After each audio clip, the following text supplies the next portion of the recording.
기도하시고 수요일 말씀 나누도록 하겠습니다.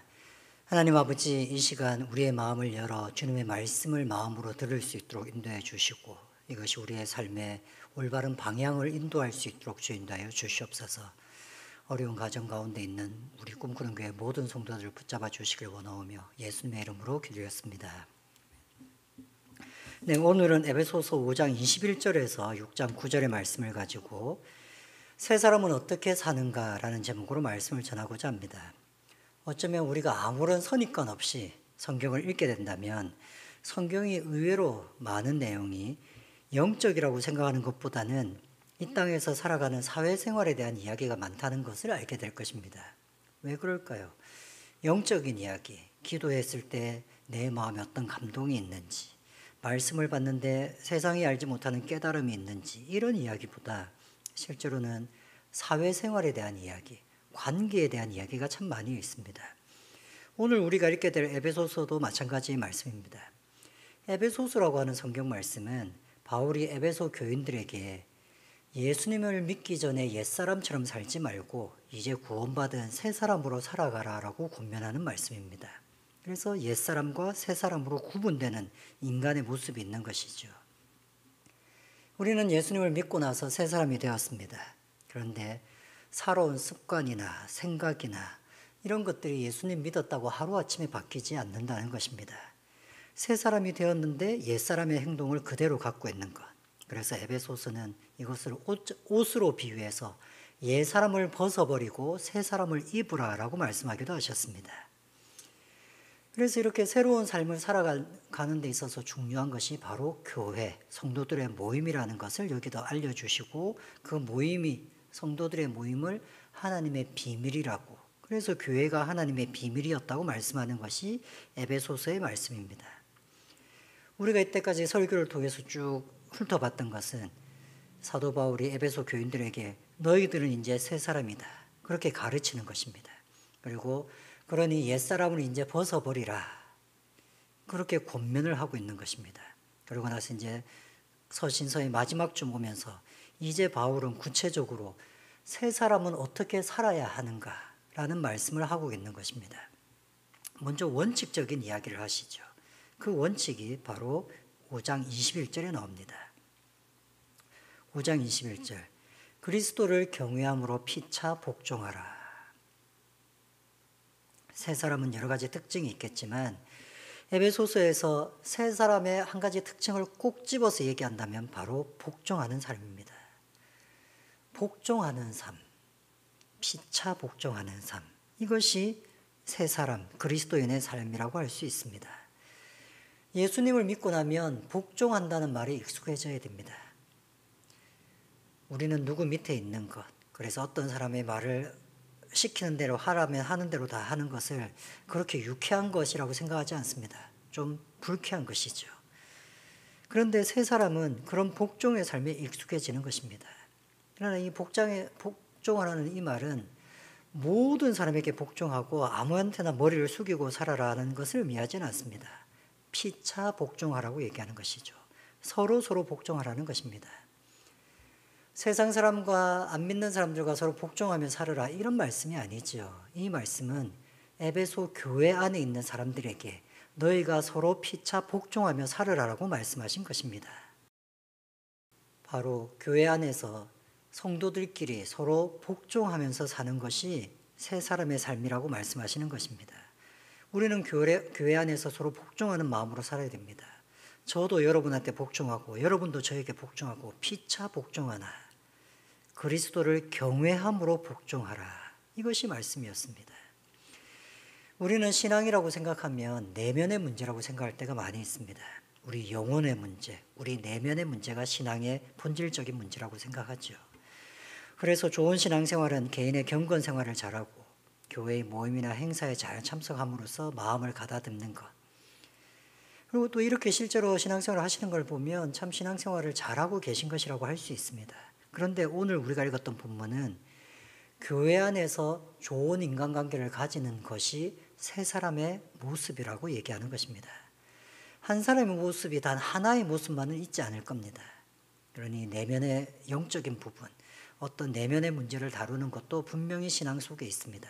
그러나 적어도 오늘 본문이 얘기하는 것은 좋은 인간관계, 교회 안에서의 좋은 성도들 간의 교제의 관계를 갖고 있는 것이 좋은 신앙생활을 하는 것이라고 말씀하시는 것입니다. 성도들 사이의 관계는 내 신앙생활에 굉장히 중요한 요소입니다. 새 사람처럼 살아간다는 것은 피차 다른 사람에게 복종하는 마음으로 살아간다는 것입니다. 만약 우리가 서로 복종하는 마음으로 이 교회 생활을 하기 시작한다면 어떻게 될까요? 얼마나 그 교회 생활이 아름답겠습니까? 누가 누구의 말을 일방적으로 따르는 것이 아니라 서로 복종하는 마음으로 신앙생활을 하는 것.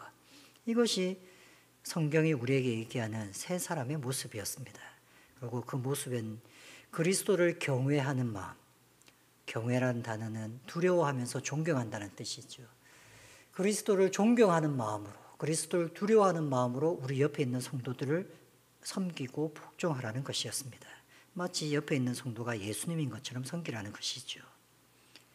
그러면서 바울은 복종해야 되는 세 가지 경우를 얘기합니다. 세 가지 관계를 얘기하죠. 첫 번째는 아내와 남편이었습니다. 아내와 남편은 어떻게 서로 복종해야 되는지를 말씀하고, 두 번째는 자녀와 부모 관계죠. 자녀는 부모를, 부모는 자녀를 어떻게 복종해야 하는지. 셋째는 종과 주인입니다. 종과 주인이 피차 복종하는 말씀에 대해서 이렇게 피차 복종하는 것이 새로운 인생을 살게 된, 새로운 삶을 살게 된 그리스도인의 모습이라고 얘기하신 것이었습니다. 오늘 설교는 이 세 관계에 대해서 각각 자세히 살펴보지는 않을 것입니다. 이미 여러분들은 어느 정도 이 내용의 말씀을 잘 알고 있을 거라고 얘기하십니다. 워낙 인상적인 말씀이었기 때문에 아마 듣고는 기억을 하시리라 믿습니다. 대신 이 세 가지 관계를 묶어서 어떤 공통점이 있는가를 살펴보려고 합니다. 먼저 이 세 가지 관계의 공통점은 가족이라는 것입니다. 그러니 우리가 피차 복종할 때에 첫 번째 그 피차 복종해야 되는 관계는 가족 관계입니다. 아내와 남편, 자녀와 부모는 당연히 가족입니다. 그런데 종과 주인도 한 집에 사는 사람입니다. 종과 주인에 대한 말씀을 우리는 보통 직장에서의 생활과 많이 연관시킵니다. 직장에서 직장 상사에게 내가 어떻게 행동해야 되는가. 물론 우리는 이 가르침을 우리의 직장에 적용시키는 것도 올바른 것입니다. 그러나 오늘 본문은 분명히 종과 주인이라고 얘기하고 있습니다. 아마 초대교회에 종과 주인이 같은 교회를 다니게 됐던 모양입니다. 그리고 보통 가정교회였기 때문에 주인이 예수님을 믿게 되면서 그 집에 있는 하인들도 예수님을 믿게 되는 것이 당연한 수순이었습니다. 우리나라에서도 종이 먼저 믿고 그 집의 주인이 전도되는 일도 있었습니다. 아마 그렇게 보자면 이것은 아내와 남편, 자녀와 부모, 그리고 종과 주인은 다 같이 한 집에 살고 있는 식구들입니다. 그러니 피차 복종해야 되는 사람들은 바로 한 가족 안에 있었습니다. 그리고 교회는 그 넓은 의미에서의 한 가족이었을 겁니다. 하나님 한 분을 아버지로 두시는 온 가족. 그래서 온 가족 안에서 피차 복종하라고 얘기하신 그 큰 맥락 안에서 특별히 사도 바울은 세 가지의 관계를 얘기했는데 그 세 가지의 관계는 정말 물리적으로 한 집안에 살고 있는 세 관계를 얘기하는 것이었습니다. 우리가 새 사람으로 살아간다는 것을 잘 보여주는 쇼윈도, 그냥 이렇게 제가 지금 이 유리벽 안에 갇혀 있는 것처럼 내 모습을 잘 보여주는 쇼윈도가 있다면 바로 그것은 가정입니다. 교회의 삶이나 직장에서의 삶, 혹은 친구 앞에서의 삶은 진짜 우리의 모습이 아닙니다. 나의 진짜 본 모습은 나의 가정 안에 있습니다. 내 아내에게 내가 어떻게 행동하는지, 내 자녀에게 어떻게 행동하는지, 내 부모에게 어떻게 행동하는지, 내 집에 같이 사는 사람들에게 어떻게 행동하는지가 나의 진짜 모습인 것이죠. 우리는 그 집안에서 그리스도인의 모습으로 살아야 한다는 것입니다. 근데 여기서 말하는 그리스도인의 모습이라는 것은 바로 복종하는 모습입니다. 피차 복종하는 모습으로 살아나는 것이었습니다. 먼저 가족관계 안에서 복종의 모습을 보일 때 우리는 새 사람처럼 살아갑니다. 그러면 이 세 가지 관계의 공통점을 잘 보면 예수님을 본받아서 복종하라고 얘기하십니다. 복종의 문제를 다루면서 이 모양 저 모양으로 예수님을 언급합니다. 먼저 아내가 남편에게 복종하라고 할 때 이렇게 말씀합니다.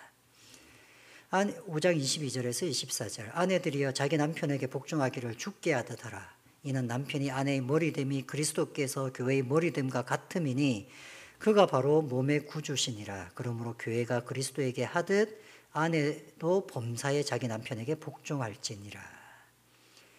남편에게 복종해야 되는데 아내는 남편이라고 생각하지 말고 그리스도께 복종하듯이 남편에게 하라는 것입니다. 그 이유는 교회의 머리가 예수님이 되듯이 이 가정의 머리가 남편이기 때문이라고 합니다. 그러니 교회가 그리스도께 복종하듯이 아내도 남편에게 복종하는 것이 당연하다 이렇게 얘기하는 것이죠. 네, 이런 성경 구절이 우리 집사님들, 여자 집사님들에게 얼마나 걸림돌이 되는지 잘 압니다. 어쩌면 유튜브를 끄고 싶으실 수도 있겠습니다. 그러나 곧 남편들에게도 이렇게 말씀하시는 것도 다 아실 겁니다. 5장 25절은 이렇게 얘기하시죠.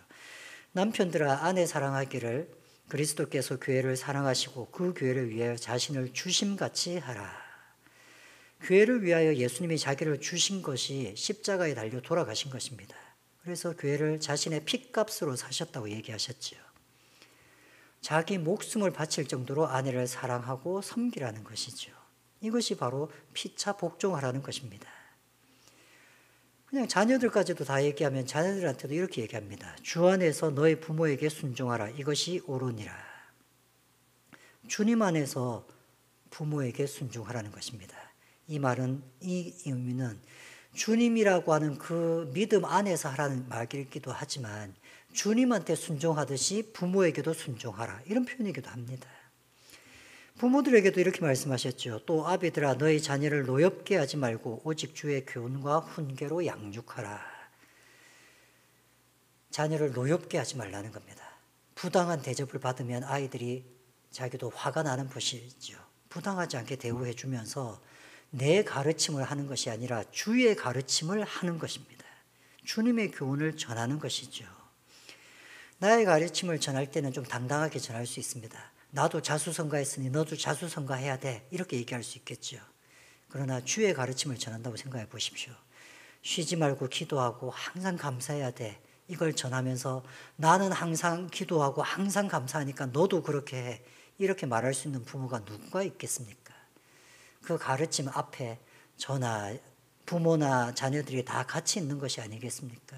그러니까 부모의 가르침도 예수님의 가르침을 전달하는 것에 불과합니다. 마치 예수님이 전하는 것처럼 전해야 되는 것이죠. 종들에게 이렇게 얘기하셨습니다. 종들아 두려워 떨며 성실한 마음으로 육체의 상전에게 순종하기를 그리스도께 하듯 하라. 아까 아내의 말씀과 비슷하죠. 아내 보고 남편에게 순종하는 것이 그리스도께 순종하듯이 했던 것처럼 종들에게도 두렵고 떨리는 마음으로 상전에게 순종하라는 것입니다. 예수님께 순종하듯이. 아마 같은 교회에 있다 보니까 이제는 형제 자매라고 부르기 시작하니까 그런 위계 질서가 좀 무너졌는 모양입니다. 그러니 그렇게 하지 말고 더 두렵고 떨리는 마음으로 예수님께 순종하듯이 하라고 얘기하는 겁니다. 그러면서 6장 7절은 이어서 또 얘기하죠. 기쁜 마음으로 섬기기를 주께 하듯 하고 사람에게 하듯 하지 말라. 주께 하듯 하라는 것입니다. 주인들에게도 뒤에 이어서 이렇게 말씀하시는데 상전들아 너희도 그들에게 이와 같이 하고 위협을 그치라. 이와 같이 하고란 말은 앞에 있는 것처럼 사람에게 대하는 것처럼 하지 말고 주님께 대하는 것처럼 하라. 이 말씀을 지칭해서 너희도 그와 같이 그 종들에게 하는 것을 사람에게 하는 것처럼 하지 말고 예수님께 하는 것처럼 하라. 이렇게 얘기하신 것이죠. 종들이 이 구체적인 표현이나 내용들을 찬찬히 읽어보시면서 묵상해 보시는 것은 여러분들이 해보시면 좋겠습니다. 저는 이것을 구체적으로 막 표현들을 따지고 얘기하려고 하지는 않습니다. 오히려 제가 강조하고 싶은 것은 이 말씀들, 아내나 남편이나 종이나 주인에게 하셨던 말씀을 순종하려면 예수님을 내 삶의 모델로 삼아야 한다는 전제가 있습니다. 예수님이 목숨 바쳐서 교회를 사랑했다고 남편이 아내를 그렇게 사랑해야 될 이유가 있습니까? 내가 아내를 사랑해야 되는 이유가 예수님의 행동 때문에 그렇다는 것이 왜 그게 무슨 상관이 있습니까? 그런데 성경은 예수님이 교회를 위해서 그렇게 자신의 목숨을 바치신 것처럼 너도 그와 같이 아내를 사랑해야 돼 이렇게 얘기하는 것입니다. 예수님을 본받으라는 것이죠. 우리는 예수님을 믿음의 대상으로 받아들이는 것은 그렇게 어려워하지 않습니다. 예수님이 나를 위하여 죽으셨다는 것을 믿죠. 예수님이 이 땅에 성육신하셨다는 것을 믿습니다. 예수님이 죽으시고 3일 만에 부활하셨다는 것을 믿죠. 예수님은 내가 믿어야 될 대상입니다. 그런데 성경은 그것만 얘기하지 않습니다. 그 예수님처럼 너도 행동해야 된다라고 말씀하시는 것입니다. 예수님이 교회를 사랑했으니 너도 아내를 사랑하고, 예수님이 이렇게 행동하셨으니 너도 이렇게 행동하고, 이렇게 얘기하는 것입니다. 성경의 많은 부분은 예수님을 믿으라라는 가르침을 합니다. 하지만 또 그만큼은 아니지만 또 많은 가르침은 예수님이 이렇게 행동했으니 너도 그렇게 행동해야 된다는 것을 가르칩니다. 그래서 빌립보서 2장 5절은 이렇게 말씀합니다. 너희 안에 이 마음을 품으라. 곧 그리스도 예수의 마음이니. 예수님의 마음을 품으라는 겁니다. 예수님의 어떤 마음을 품으라는 것일까요? 쭉 얘기하는데 그 마음에 대해서 2장 8절은 이렇게 얘기하시죠. 사람의 모양으로 나타나사 이 땅에 성육신하신 것을 얘기하시죠. 자기를 낮추시고 신인 하나님 예수님이 인간이 됐다는 것을 자기를 낮춘 것입니다. 겸손하신 것이죠. 죽기까지 복종하셨으니 곧 십자가에 죽으심이라. 이 땅에 오셔서 십자가에 죽으신 것을 그 마음을 본받으라는 것입니다. 그 겸손을 본받고 그 복종을 본받으라는 것입니다. 그 마음을 우리도 똑같이 품고 살으라는 것입니다. 성경은 예수님을 믿을 뿐만 아니라 예수님을 따라 사는 것이 새 사람의 삶이라고 말씀합니다. 지금 에베소서에서 얘기하는 아내들에게, 남편에게, 자녀에게, 부모에게, 종에게, 주인에게 했던 말씀을 따르려면 우리는 예수님을 따라서 살아야 된다고 하는 그 믿음이 있어야 됩니다. 예수님을 따라서 살아야 된다고 하는 그 확신이 있어요. 그렇게 사는 것이 새로운 삶의 새 사람의 새로운 삶이라는 것이 확신이 있어야 우리는 예수님을 따라서 살 수 있습니다. 성경은 그것을 너무나도 당연한 것처럼 얘기합니다. 예수님을 믿을 뿐만 아니라 예수님을 따라서 사는 것이 새 사람입니다. 또 이 세 가지의 관계의 충고들을 잘 보면 우리의 새 사람의 삶의 모습은 예수님과 함께 사는 것처럼 살아가는 것입니다. 아내도 남편을 예수님으로 생각해야 됩니다. 종들도 주인을 예수님이라고 생각해야 되죠. 분명 자녀들에게도 주 안에서 순종하라는 말씀을 보면 부모를 예수님처럼 생각하고 섬기라는 암시가 들어가 있다고 생각됩니다. 새 사람처럼 살아가려면 우리는 우리 가까이 있는 사람들, 제일 가까이 있는 우리 가족들을 예수님으로 볼 수 있어야 됩니다. 내 남편을, 내 아내를, 내 자녀를 예수님처럼 바라보고 섬길 수 있어야 된다는 것입니다. 가족관계 안에서 복종하는 모습을 보여야 되고 예수님을 본받아서 복종해야 되고 또 예수님과 함께 사는 것처럼 살아가면서 복종해야 됩니다. 새 사람이라는 것은 복종하는 삶을 사는 사람입니다. 그리고 그것은 먼저 교회와 가정에서 이루어지는 상호 복종의 삶입니다. 서로 복종하려면 우리는 예수님의 삶을 모델로 삼아야 되고 예수님처럼 살아가는 것이 새 사람의 삶이라는 것을 알아야 합니다. 또 서로 복종하려면 상대방을 예수님처럼 생각할 수 있어야 됩니다. 그래야 주님께 복종하듯이 복종할 수 있습니다. 우리의 삶에 뭔가 누구에게 복종하고 순종하는 것이 그리스도가 원하셨던 그 삶이라는 것을 아시면서 교회 안에서, 가정 안에서 피차 복종하는 삶으로 살아가시기를 바랍니다. 우리 같이 함께 기도하시겠습니다.